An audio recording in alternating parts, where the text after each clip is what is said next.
Now we all know, or rather we are all aware, that there cannot be intimacy without privacy. And this is a topic I've talked about before, but I'd like us to just zoom in a little bit and focus on it much more. Welcome to this discussion right here on CITAM, Church Online Youth Cafe. My name is Mwaniki.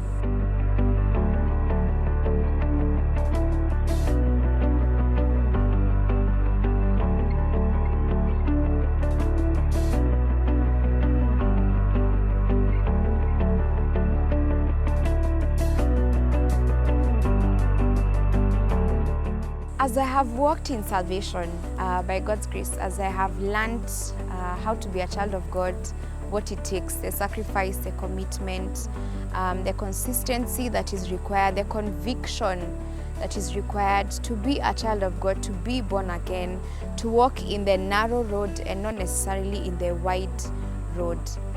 As I have walked in this phase of salvation, I have learned one thing.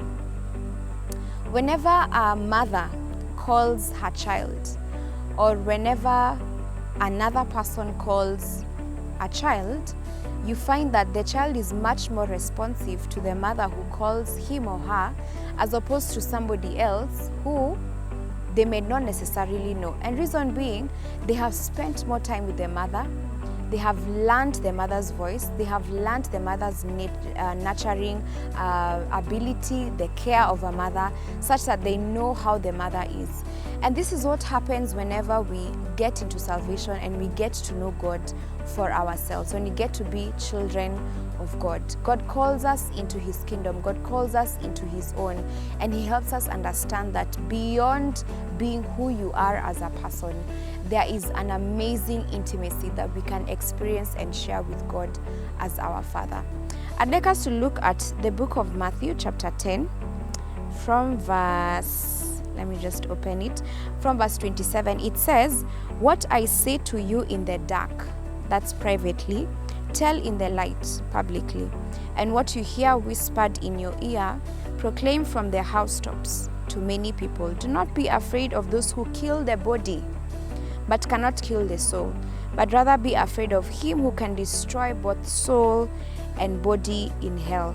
Just to pick it up from verse 27 again, it says, "What I say to you in the dark, that is privately, tell in the light, publicly. And what you hear whispered in the ear, proclaim from the rooftops to many people." Here we get to understand that there's a place where we get to go, where we get with God, and God speaks to us in that private room, in that private closet, in that private area, wherever it is that you spend time with God. Because God longs to speak to us. God longs that we hear from Him, and He also desires that we also speak to Him. But there cannot be intimacy with God without privacy with Him. That's one thing that we need to understand as Christians, that we need to understand as children of God.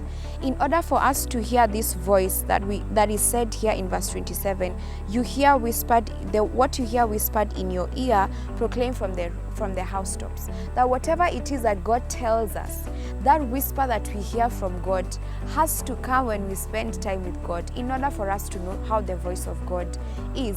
And very many of us who are watching this video probably saying, how do I get to hear the voice of God? You know, God speaks in many ways. I go through this encounter, I go through this and other encounter, I go through this matter, I hear people speaking, I read this book, or I've had this preacher speaking somewhere, or I've had a motivational speaker, or is it just a thought in my mind? But the amazing bit is that the more time you spend in the presence of God, the more time you actually get to hear God for yourself. His voice becomes so clear and so loud that when there's another distraction around you, God's voice is ultimately loud and clear for you. So I challenge you today that whatever, as the scripture says, whatever you hear in the dark, that is in privacy. It's not necessarily in a dark place, but darkness here is being likened to a private place. Whatever it is that you do in that private place, and as you spend time with God, as you pray, as you read His word, proclaim it in the public. Go out there and tell people about Jesus. Go out there and evangelize and tell people that there's a God who loves you. There's a God who wants to know you, who wants you to know him for yourself, so that you may grow in him and so that he can walk with you. I challenge you today, spend time in the presence of God. If you want to hear God for yourself, if you want to hear God speaking to you, spend time in his presence, spend time in his word, spend time in prayer. And God will help you understand his voice. He will help you know distinctively how his voice sounds like. Thank you very much for watching this video right here on CITAM Church Online. I look forward to hearing from each and every one of you. Asanteni sana. That means thank you in Swahili for engaging with us on our social media platforms. We also have online counseling on the back end. There's also a couple of numbers which are right here below your screen. Please, tafadhali, if you need help, reach out to us. We are willing to help you in any way or capacity that we can.